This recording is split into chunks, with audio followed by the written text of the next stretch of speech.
Bonjour et bienvenue sur les Vitamines du Royaume pour cette avant-dernière vidéo sur maladie, infirmité, foi et guérison. Nous allons parler aujourd'hui des solutions que nous offre la parole de Dieu pour obtenir les guérisons. J'aimerais rappeler en préambule que la guérison divine existe toujours aujourd'hui, que Jésus n'a jamais refusé la guérison à qui que ce soit. Il a guéri tous ceux qui sont venus à lui.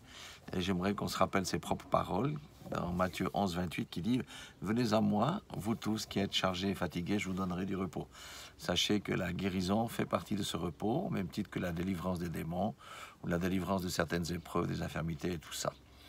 Donc, dans les années 50, il y a eu des puissants ministères de guérison. Je citerai quelques personnes.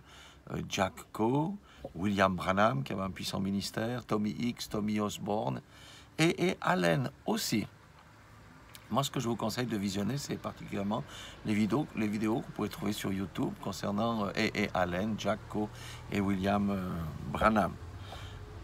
Vous allez constater que tous avaient des manières assez similaires d'opérer, mais je relèverai 3 points essentiels. La première des choses, c'est la préparation des personnes qui sont appelées à venir dans la ligne de prière. Quand préparation, ça veut dire quoi? On les préparait par la prédication de la parole, dont le but était d'augmenter la foi des personnes pour leur permettre aussi de prendre part à leur guérison et surtout aussi de connaître, bien entendu, l'œuvre salvatrice de Jésus-Christ à la croix de Golgotha. Ça, c'était les 2 premiers points. Le 3e point, je dirais, c'est la passation à la pratique. Où là, qu'est-ce que les gens faisaient? Ils proclamaient la parole de Dieu, ils proclamaient avec foi la guérison, et ils entraînaient le malade aussi. Et là, c'était vraiment incroyable de voir les choses qui se sont passées. Il y a des jambes qui ont repoussé, il y a des cancers au dernier stade, au stade terminal, qui ont été guéris, des gens qui étaient cloués sur des lits depuis des dizaines d'années. Il y a des muets, il y a des sourds dont les mauvais esprits ont été chassés, qui ont recouvert la vue et l'audition et toutes ces choses-là. C'était vraiment une période bénie. On peut dire que ça boucle la boucle avec la restauration totale de tous les dons. Et nous savons aujourd'hui que la guérison divine est une réalité. Mais il faut que nous puissions nous l'approprier aussi avec un peu plus de foi aujourd'hui. Alors, première, on a dit solution. Qu'est-ce que nous dit la parole de Dieu? Si nous prenons par exemple Proverbe 3,7, la parole de Dieu nous dit ne sois point sage à tes propres yeux. Dans le sermon sur la montagne, il dit heureux les simples d'esprit. Amen. Alléluia. Crains l'Éternel, ça c'est une première chose, et détourne-toi du mal. Ça, ce sont les conseils. Ne sois pas sage à tes propres yeux, crains l'Éternel et détourne-toi du mal. Et la conséquence de ces choses-là, au verset 8, c'est « ce sera la santé pour tes muscles et un rafraîchissement pour tes os ». En matière de prévention, quoi de mieux que ce verset ici? Ne sois point sage à tes yeux, crains l'Éternel et détourne-toi du mal. Ça sera un rafraîchissement pour tes muscles. Ça sera la santé pour tes muscles et un rafraîchissement pour tes os. S'éloigner du mal, ça veut dire pratiquer le bien, vivre dans la sainteté, dans la sanctification, on va dire. Eh bien, c'est aussi une bonne antidote contre la maladie, en tout cas à titre préventif. Ensuite, le deuxième verset, que vous notez ces versets, vous allez méditer chez vous, c'est Psaume 32, 5. Vous savez, on pourrait faire des heures de prédication là-dessus, mais je me suis concentré un petit peu sur l'essentiel. Ça, c'était David qui était dans une situation inconfortable et que le Seigneur avait puni par une maladie assez forte. Oui, lui, il se languissait. Et il ne savait pas comment faire, mais le Saint-Esprit a dû l'inspirer puisqu'il a dit « Je t'ai fait connaître mon péché ». Je n'ai point caché mon iniquité et j'ai dit, j'avouerai mes transgressions à l'Éternel et tu as effacé la peine de mon péché. Amen. On ne doit pas garder des péchés cachés dans le cœur. Et des fois, peut-être, nous avons commis des choses sans le savoir. Demandons au Saint-Esprit de nous le révéler. Et si nous prions pour quelqu'un, il faut faire attention de ne pas entrer dans les jugements. Nous ne sommes pas là pour juger les gens, parce que nous sommes tous faits de sang et de chair et d'eau. Mais nous sommes là pour apporter des solutions. Et la solution se trouve dans la parole de Dieu. Qui sommes-nous pour juger notre prochain? Du reste, le Seigneur avait dit clairement, le Seigneur Jésus, Arrête de vouloir ôter la paille dans ton voisin, dans ton proche, dans l'œil de ton prochain, mais enlève d'abord ta poutre. Que cela descende bien dans notre compréhension des choses, comment nous devons rendre ministère. Vous vous rappelez aussi, Jean 5,14, c'est l'histoire d'un paralytique qui avait fait 38 ans dans un lit au bord d'une piscine en attendant que quelqu'un le jette dans l'eau lorsque l'ange de l'Éternel venait pour agiter l'eau. 38 ans. Jésus l'a guéri. Hein? Quel a été le conseil de Jésus à son égard? Jean 5,14. Jésus le trouva dans le temple et lui dit, « Voici, tu as été guéri. » Ça, on savait, c'était écrit. Mais Jésus lui dit quelque chose d'autre. Il dit, « Ne pêche plus de peur qu'il ne t'arrive quelque chose de pire. » C'est un magnifique verset comment dire ça, à méditer, parce qu'il s'agit, une fois qu'on a été guéri, de conserver aussi la guérison. Amen. La guérison se conserve. En étant comment? En étant pur. En ne pratiquant plus les choses par lesquelles la maladie est arrivée. Ça, c'est un principe spirituel.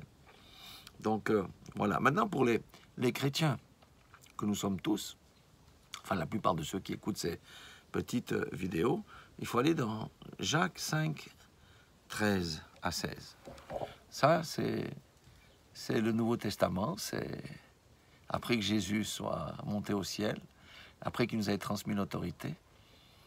Il nous dit quoi ici? Il dit, quelqu'un parmi vous est-il dans la souffrance? Il n'y a pas que la maladie, hein. C'est la souffrance, voyez, qu'il prie. Quelqu'un est-il dans la joie? Qu'il chante des cantiques. Quelqu'un parmi vous est-il malade? Qu'il appelle les anciens de l'Église et que les anciens prient pour lui en loignant d'huile au nom du Seigneur. Vous savez qu'on fait tout au nom du Seigneur Jésus. L'onction d'huile se fait au nom du Seigneur Jésus-Christ. Pourquoi? Parce que c'est à cause de ces meurtrissures que nous sommes guéris. Bon, ça c'est la partie facile. On peut appeler les anciens, on fait l'onction d'huile, et puis voilà. Des fois ça marche, puis des fois ça marche pas. Si ça marche pas, il faut peut-être réfléchir. Verset 15, il dit, « Et la prière de la foi sauvera le malade. » Toute prière qui est faite sans foi est une prière vaine. Pourquoi? Parce que la foi active la guérison. Mais il n'y a pas que la foi, on va le voir encore. Mais nous devons prier avec foi. Pas en disant, bon, je vais prier, je vais t'imposer les mains, et si Dieu le veut, tu seras guéri. Ça, c'est pas la foi. Ça, c'est la chair. Voyez? Donc, c'est quand même assez exigeant de retrouver le chemin de la guérison. Et il continue au verset 15, dans une partie, il dit, « Et le Seigneur le relèvera, et s'il a commis des péchés, il lui sera pardonné. » Donc, vous voyez qu'il y a la confession des péchés qui doit entrer en ligne de compte. C'est pourquoi il est besoin que les personnes qui demandent la guérison s'examinent aussi pour voir si, comme on l'a vu tout à l'heure, ou dans les autres vidéos, il y a quelque chose dans le cœur où il y a des péchés particuliers. Et le verset 16, il est clair. Très souvent, on se contente de prier, d'imposer les mains, mais on ne va pas jusqu'au bout. Le verset 16 dit, « Confessez donc vos péchés les uns aux autres et priez les uns pour les autres, afin que vous soyez guéris. » Sans confession, par rapport à cette méthode-là, il n'y a pas de guérison. Maintenant, nous pouvons imposer les mains à quelqu'un qui ne connaît pas le Seigneur. Il peut être guéri sur le champ. Et ça va faire comme Jésus a fait. Jésus a guéri des tas de personnes qui n'étaient pas forcément religieux. Mais la guérison a été un moyen de les attirer à lui. Vous voyez, on ne peut pas mettre Dieu dans des boîtes. C'est toujours comme si. Non, c'est pas toujours comme ça. Des fois, nous prions pour quelqu'un, il est guéri. Et c'est le fait qu'il ait été guéri qui va attirer cette personne au Seigneur. Peut-être sa femme, peut-être aussi ses enfants. Et il termine au verset 16, « La prière fervente du juste a une grande efficace. » Amen. Maintenant, j'aimerais donner quelques conseils pratiques basés là-dessus. La première des choses aussi, c'est développer peut-être à titre préventif ou autre, hein, c'est développer une relation de confiance avec un frère avec un frère, une sœur avec une sœur, avec laquelle vous pouvez tout partager. C'est une personne de confiance, oui, une personne de confiance. Il ne faut pas ouvrir son cœur à n'importe qui, même si si la personne se dit frère ou sœur. Pourquoi? Parce que on ne connaît pas les intentions du cœur. Et des fois, vous ouvrez votre cœur à certaines personnes et ensuite elles vous piquent et elles vous jugent. Vous voyez, il faut de la sagesse. Pourquoi Dieu, notre Créateur, a mis le cœur à l'intérieur de la cage thoracique? C'est pour qu'il soit protégé des coups. Donc soyons sages et ne présentons pas notre cœur à tout le monde, mais uniquement avec des gens de confiance, surtout pour des choses qui ont trait au péché ou à la maladie ou des choses intime. Ce qu'on peut faire, c'est faire régulièrement l'inventaire de son champ, ça veut dire l'inventaire de son cœur. Est-ce qu'il s'y trouve l'amertume, de la jalousie? Est-ce qu'il s'y trouve quelque chose qui peut produire de mauvais fruits?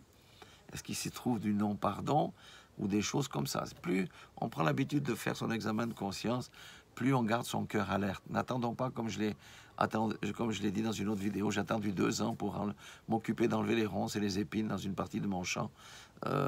Oui, bon, eh bien ça a été très compliqué de le faire. N'attendons pas, ne laissons pas croître les épines et les ronces dans notre cœur.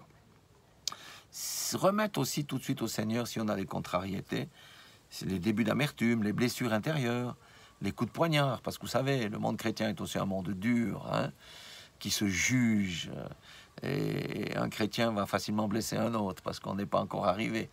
Nous sommes en progrès dans la sanctification, mais plus nous allons de l'avant, plus le Seigneur nous détache du jugement, de la critique et de toutes ces choses vaines qui ne flattent que la conscience des gens et qui nous empêchent d'entrer dans des ministères glorieux. Nous pouvons aussi prier déjà d'abord pour soi-même, pour nettoyer son cœur, surtout relâcher la personne.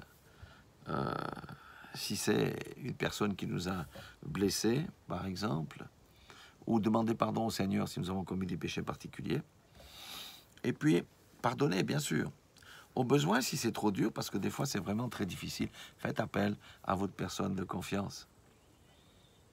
Allez voir au besoin le pasteur, ou si vous avez des groupes de prière sûrs dans votre église, faites appel à eux.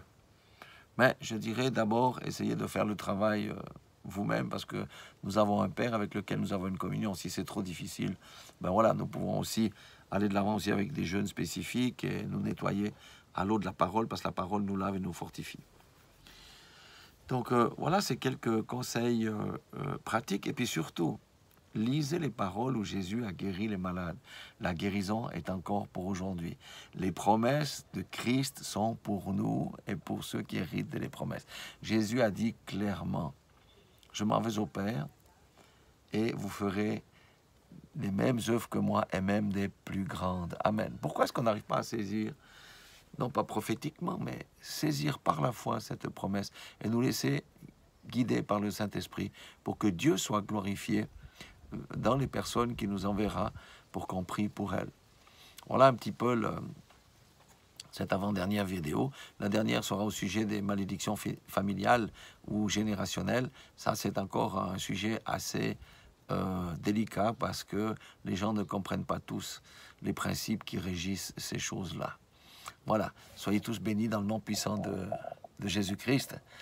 Et mettez en pratique ce que vous entendez. Priez, commencez à prier pour les malades, plutôt de leur conseiller d'aller directement chez le médecin, etc. Puis avant toute chose, jamais de jugement sur une personne. Jamais. Parce que nous ne sommes que de la chair. Nous marchons par l'esprit, mais des fois la chair nous joue des tours. Ne jugeons pas les personnes, cessons de les critiquer ou de leur pointer du doigt. C'est à cause de ci que tu es comme ça. C'est pas comme ça que ça fonctionne. L'amour est la plus grande de toutes les armes. L'amour est l'arme qui est des armes Satan. Rappelons-le nous tous les jours de notre vie. Soyez tous bénis dans le nom puissant de Jésus-Christ.